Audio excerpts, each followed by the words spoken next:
We're here today with Tom Meredith, CEO of Bitminutes. Very excited to have you here. My name is Rebecca Hope from Block News, and this is Meet the Makers. Today we're talking about Bitminutes and how it's transforming the world of poverty and helping people to build credit and to transfer phone minutes into other forms of making payments. Right? If I'm correct? That's correct. Okay. So, Tom, would you like to just explain to us a bit about how this all came to being 4 years ago and where you guys are heading? Yes, certainly, Rebecca. Thanks for the opportunity today. I appreciate it. Bitminutes got started probably a little over 4 years ago, but we've been at this now pretty steadily to take the concept of prepaid minutes, which are used by 4 billion people today, to make phone calls. In many parts of the world, people don't have all-you-can-eat plans. They don't have $500 iPhones.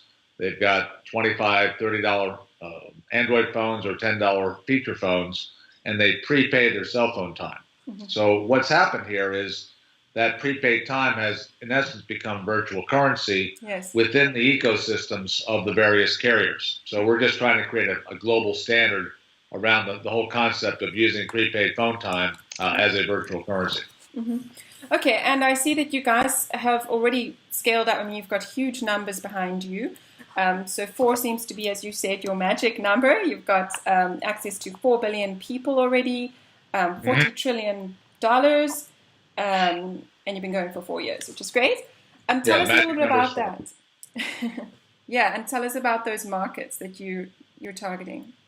Yeah, we started off doing free money transfer because the whole idea of standardizing value transfer comes down to standards. Mm-hmm. So we built a interface to SWIFT, which is the global banking standard, 4 years ago, mm-hmm. and they had this really neat little ISO banking standard called ISO 20022 that we adopted, and we've been able to keep riding this standardized rail to not only do SWIFT but also to run value for free over MasterCard.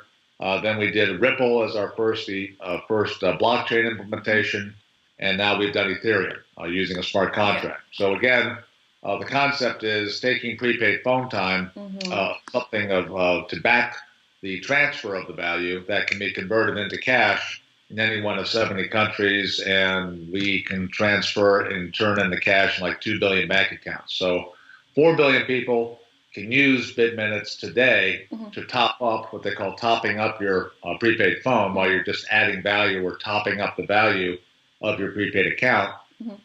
or convert into cash with roughly 2 billion bank accounts in 70 countries based upon the integrations with SWIFT and MasterCard. Okay, so let's bring it down to the user or the person that will be buying that initial $5. How does that person look, and why would they want to use Bitminutes? Yeah, the concept of, again, having stored value in this manner really standardizes, again, the movement of money or minutes between phone to phone. And that sounds great, and the technology is great, and it works today. But the real thing you have to drive home is what is the benefit to the consumer. So we don't have 4 benefits, we only have 2, mm-hmm. Primarily that we try to get across, and that's number 1 is free money transfer, so that you can send money in addition to minutes for free to these 4 billion phones. So free that's money huge. transfer. That's all you huge need to know because it costs a lot to transfer money now, especially with like Western Union or whatever. I mean, it's expensive, right? Yeah, their global average is like 10%. So of the $600 billion that get transferred every year at roughly 10% fees, you're talking about $60 billion in fees that relatively poor people. I mean, mm-hmm. these people are typically immigrants just trying to make a living and send money back home. Yeah, they're paying $60 billion a year in fees. So if you can eliminate that fee, you're putting that money directly into their pocket. Mm-hmm. So that's really important. So is that kind of the demographic, is where you have a situation where a family member is working abroad, they're trying to send money back to their family? Or what is in the real picture? So we're looking at that kind of situation, and we're looking at somebody who's just a local that wants to go and top up their minutes, their prepaid airtime, right? Correct. The top up is, again, something that anyone's prepaid phone minutes can do. But what makes Bitminutes special is that free money transfer, because what you can do is once you buy the Bitminute, you can send it to someone's phone and they get a text, even if they only have let's say like a $10 phone that's not a smartphone. The text will say, hey, you can either use this to top up your phone or convert into cash. And people being people, and again, the target market is relatively poor, that we are looking to try to get this money to them cost effectively. So not only are we looking for the immigrants sending money back home cross country or cross border, but also the folks who are, let's say, come from the village somewhere in Afghanistan or India and go to the big city and send money back home. Okay, and also they can withdraw, as you say, they can withdraw that $5 loan that you give them. So you give them a loan, right? So if I'm purchasing for my first time with Bitminutes, I put down $5, and then you give me a $5 loan. Why? Correct. What is the motive behind that? That's the second benefit. So the first benefit is free money transfer. The second benefit is if you have any form of government ID. In fact, we're pursuing a program right now in the Philippines where even if you don't have an ID, we will issue you one. And if you don't have a phone, we're teaming up with a group that will issue you a phone.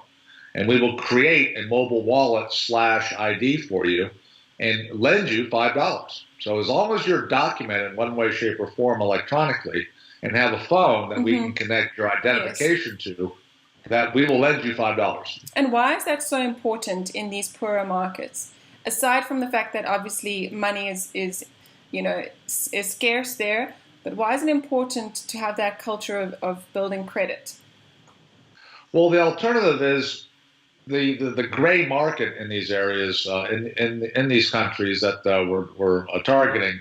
Again, more of the underdeveloped countries, Malaysia, Philippines. I mean, the cities are great, but when you get out into the countryside, the standard of living goes down quite dramatically, and a lot of people are subsistence farmers. They try to make a living on roadside kiosks. So a $5 can start a credit history, so that when they pay it back, we can lend them 10. They pay that back, we can lend them 20. Yes. So there's a way to build a credit history, starting off with these nano loans that banks typically have not pursued because it's very difficult to make a $5 loan and do so profitably, which this new technology of tokenization, blockchain can do. Yes. So let's talk about the technology. The technology is very important in this process because, I mean, I know from my South African bank, I've only seen for the first time in 3 or 4 years that I've had the account reaching out to take out a loan, which is quite a long time, for them to step in and take action. Whereas now you have technology that very quickly can via your mobile phone, you can access a loan, a little $5 loan, and build that up. So tell us about the technology behind that and how it's designed to be so scalable and easy for the poorer markets. Yeah, exactly. The challenge has been documentation has been one of these challenges. The idea that our app can just take a picture of the ID, digitize it, and runs it through an OCR platform so we can capture the information so you don't have to type it all in. Where it's multilingual. If you don't have a smartphone, we're building out networks of agents, what we call TAN agents for the Trusted Agent Network, TAN, and that becomes the distribution channel for the loans, as well as how you sell the prepaid Bitminutes. So it's a nice combination. We're seeking those retailers that currently are on every street corner selling prepaid phone time. But the whole concept here is that the app itself, whether it's the retailer taking a picture of you and your ID, or you could self on board by taking a picture of yourself and your ID, we go do the background check, and then basically we tokenize all this. We've been doing tokenization for the last 4 or 5 years, even before this whole ICO craze started. The concept is we tokenize your ID, we attach it to your phone, we lock that in a secure token, and then we make the loan, which also then becomes a smart token or smart contract. that is associated with your phone. So it's the beauty of tokenization and encryption plus blockchain, because that's then that's where you write the transaction itself. Yes. So you have that immutable transaction history, so no one can say, "Hey, I didn't borrow that money." Well, I'm sorry, we've got your phone, your ID, everything else on the blockchain. And how is that information stored? The information is stored in terms of the identification. We have a centralized system, but we're also looking at some of these decentralized identification or ID blockchains that are coming out nowadays. We haven't found one that we really like yet, so we're storing it ourselves, but in a distributed manner. We have servers all over the planet using Amazon. So we have a distributed database. So it's kind of a cross between centralized and decentralized, but the transactions themselves are written out to the Ethereum blockchain. And why was blockchain so important, especially in these third world markets? It's kind of a strange concept, you know. Initially you think, you know, that mostly only people in first world countries would be somehow tied in, but this is not direct. This is kind of in the backbone, right?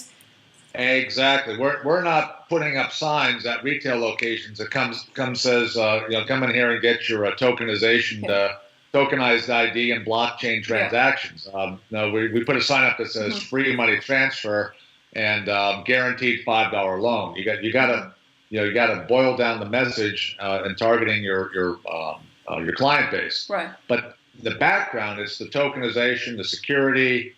The blockchain ability to write that out to the blockchain, all that is new technology, and what enables us to make a profitable $5 loan. You just couldn't do it beforehand. There's no way to do it. That's really interesting. And so how did you build in 4 years? That's quite a short amount of time. What is your relationship with the service providers in those countries and your relationship with the banks in those countries? Well, that's a good question, Rebecca, because we've been working on this even before. The 4 years has been really building out the code. Before that, we were doing free money transfer with another tokenization approach, and that took us years to build out. Virtual private networks with one of the largest banks in Africa, hooking into MasterCard. Just took a year and a half just to get the technology as well as the contract done. Because that covers 50 countries and 1 billion plus bank accounts. Right. SWIFT took forever. So when you're doing financial integration to the real players in the business, it's one thing to knock out your own blockchain and to just say, hey, I'm creating a token. It's another thing to actually integrate to the real players of the world, which is what we've spent the last 4 years doing. So it's been a parallel path of technology integration, along with getting these major players on a global scale to work with us so that we can be in 70 countries and 4 billion accounts. And how do you see entering the market? Because I imagine that would be quite a challenge, especially because the markets all look really different in the ways to get people that really have got a basic knowledge of technology or how things work to get their minds around this new thing. What is the plan there? Well, are you talking about the consumer or trying to get other people to adopt? So it's an app, right? You have to. It's an app, and we have been spending. We're on our second generation because we've been at this for so long. Our second generation of the app, where we have an icon of water to pay your water bill. We have an icon of your phone to do the top up, because a lot of times we're dealing with semi-literate people. So we've tried to simplify the app itself. And in fact, even if you don't have the app, you can check your balance. You type in balance of BMTs, which is our shorthand for Bitminutes. And up you will see your BMT balance as well as your local cash balance. You can transfer BMTs to a phone number using, again, text messaging. And just type in menu on the text messaging bar, and it gets you that menu. So the user interface is critical, and that's why we drilled down the marketing message to 2 things: free money transfer and a guaranteed $5 loan. Okay, and is that message right? Is that message being carried across through their banks or service providers? Is it integrated? No. We're working, for instance, with a group called Barangay, assistance program in the Philippines, a government-sponsored program where they're encouraging the local Filipino population to log in essence, get a bank account to start building their credit. And if they don't have a phone, they'll give a relatively inexpensive, though a smartphone, and create an ID if you don't have an ID. So we're right now in the process of integrating our technology with theirs as we move forward with this government program. And the whole idea is that it's going to apply to Filipinos around the world, so that every Filipino, and it's a huge diaspora, is sending money back home. They're one of the largest recipients of foreign aid from their diaspora.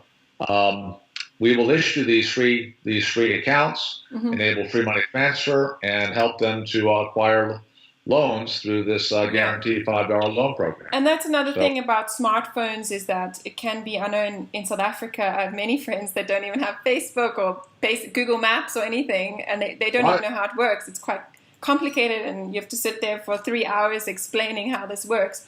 So in those kind of markets, because that is what you're targeting, like you said, the village people, the village folk in Afghanistan or other countries, third world countries, do you think that you might need to give a little extra push, or do you think that would kind of happen organically? This is the beauty of the two financial services that we're offering. Free money transfer, so we're getting their attention right off the bat, and guaranteed $5 loan. So mom will wander in off the street to one of these trusted agents and say, hey, how do I send money for free? Or tell me, this can't be real. How do I get a guaranteed $5 loan? So they're going to walk in being very skeptical, but that's the point. There's enough of a value add message here that the lowest common denominator, everybody wants credit. Everyone would like to have a $5 loan, especially when $5 means something in some of these countries. So obviously we have to educate the retailers, and that's where we're coming in the case of the Philippines, we're working with the government. But in other cases, we're working with networks of retailers. For instance, in Nigeria, we're in the process of launching a fairly good-sized program there. We signed one of the largest retailers in Colombia, one of the largest retailers in Guatemala. We're working with a big name that you would recognize in Mexico, which I'm not at liberty to say yet. So the whole idea is to get these retailers and then just put a little sign somewhere above their door that says free money transfer, guaranteed lending. Yeah, just join in. Nigeria is a great market. I know it's huge, and I know that they're booming with other markets like the music industry or things, because of the fact that most people have a smartphone. So that's great. That's already makes it easy for you. And then let's talk about ICOs and why is this important for you. And I hear that it has to do something with the initial capital for lending. So and where's that all coming from? Where do you see that coming from?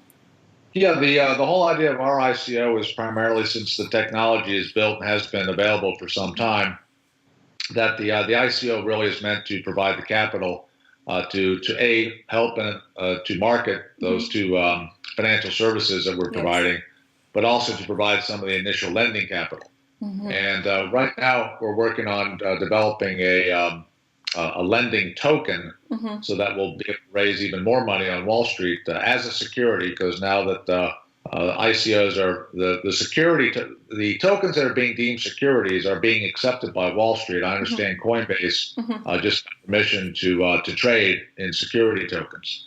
So we're in the process of building a lending token that will be backed by Bitminutes, which in turn are backed by prepaid phone time, and that these secure lending tokens will also be the ones that own all these $5, $10, $20 loans, but we'll roll them up into a security that Wall Street then can trade. Okay, that's interesting. It's like how the different worlds are meeting. And the team, is it primarily in America, in the United States? Oh yeah, we're dispersed. Okay. We just hired a country manager for Bangladesh. Our Latin America director is here in Atlanta, but he spends most of his time in Latin America, of course. And so yeah, I'd say we're 90% U.S. based, and but we're hiring country managers as we grow out these installations. We'll probably have to hire a country manager for the Philippines to support this barangay assistance program. Yes, it sounds like the Philippines is going well. That project's quite robust, right? Oh yeah, it's. I think they've got 5 million. They have a contract to do 5 million wallets, and we're designing the UI for the wallet as we speak. And I think they're going to get expanded to 30 million. So almost half the population of the Philippines will be on this program at one point here, and hopefully in the near future. That's great. And so the goal of all of this is to help impoverished areas to make money transferring not so difficult, because it really is expensive. I went to Western Union the other day. I was going to transfer something to Kenya, and it was just so difficult. So we had to use PayPal on the end or something else. And so, it really is a need to transfer money more easily and not waste all that excess. And we have the technology to do it, so it's great to see that somebody's actually putting that into practice in a bigger sense, in a global sense. So, well, if you're sending money to Kenya, we have direct integration to every bank account in Kenya. M-Pesa, we have direct integration. So use our service next time. It's great. Free. Not going to Western Union again. But thank you so much for sharing with us. It's very insightful, and it's good to know that we have a team of people working towards a better future. So thanks for joining us. Okay. Rebecca, thank you for your time, and I appreciate the opportunity to talk a little bit about Bitminutes, and we hope to leave the world a little better place than when we found it. I think you will. We're talking to Tom Meredith from Bitminutes. My name is Rebecca Hope from Block News, and this is an episode of Meet the Makers. Thank you so much to Tom. Go check it out, Bitminutes, and see how you can get involved in their ICO.